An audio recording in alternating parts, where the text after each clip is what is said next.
Noah, it's been a while. Like, firstly, how has the year been for you so far? You know, you are, in the 100-meter team for the Americans in Budapest. Obviously, the 200-meter team. It talks about success for you is 3 gold medals. Have you looked a lot at the schedule at the minute to see kind of how that would go? Yeah, I've recently just looked back at the schedule. So, first 2 days, we'll run out 2 rounds or 3 rounds of the 100, 2 days rest, 3 days of the 200, and then the last day will be the 4x1 final. So it's going to be very intense, but hey, I think that my training has held up very well over the last few years to be able to handle something like this. How do you mentally kind of like prepare for something like this? It's the first time that you've kind of essentially tripled up Yeah. the major champs. No, I've done 6 rounds at U.S. Olympic trials. Doing the 100 and the 200. And I remember somebody was saying something and be like, "Yeah, Noah Lyles has never faced this." I'm like, "Okay, you guys have never been to the U.S. Olympic trials before because that's by far more intense than the Olympics." And I've done 6 rounds there and did too well in the 100 finals. I believe that was probably the only race that I've ever choked in, I would say per se. But I remember coming back and winning the 200 that year, and that was probably my worst year ever. So I'm very confident going into a year where it's not my worst year ever.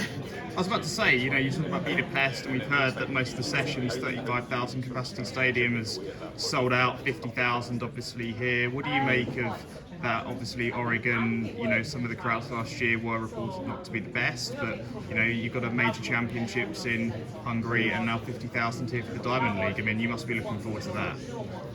In terms of Oregon, all I know is they were packed out when I was there, so maybe they didn't like the races that they were looking at in the.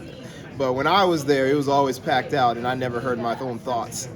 But at the same time, I'm very excited to be in front of a bigger crowd. The more the merrier, and the more the crowd is, the more energy I get. So it's kind of a feeding off of itself. So to that, I would say that the bigger the crowd, the better the show. And we talk about the ability to inspire the next generation. Yeah. You've talked about what you do off track is as important as on it as well. Could you explain more about the fashion walk-ons that you've done recently, how influential they've been? Because I've seen the engagement on social media has been mad. Yeah, it's been going really well. It's hard. It's been hard, a lot of hard work, but at the same time, it's been very rewarding. Starting from indoor New Balance Grand Prix, my agent is the meet director, and I was just like, this is something that I really want to happen. And I love my agent because he always listens to my ideas, and he's very a forward-pushing agent, and he's like, hey, we're going to make sure it happens. And he's been helping me out with each one that we've had so far. And Grand Prix was probably the best one that we had indoor, and you moved to New York, and again, he is the meet director, so we were again able to show our vision at the height of what we wanted to, and we were finally able to introduce kids.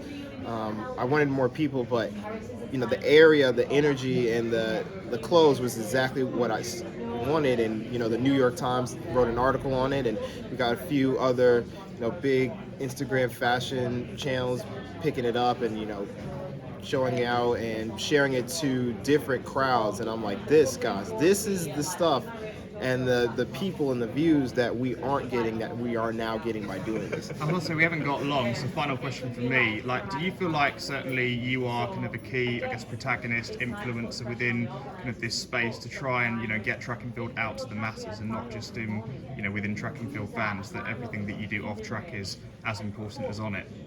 I want to say I'm the only one. By far. I mean, I think we all want to see it grow and evolve. I think I might have the most resources. That's what I would say. Of course, I've met tons of people who have ideas or even have the passion to want to do it, but they don't know where to go, or they don't know how to start, or they don't know how to continue. And to that, I'd say, come to me, and I'll put you in touch with the right people. You're only one person away to the person you need to get to.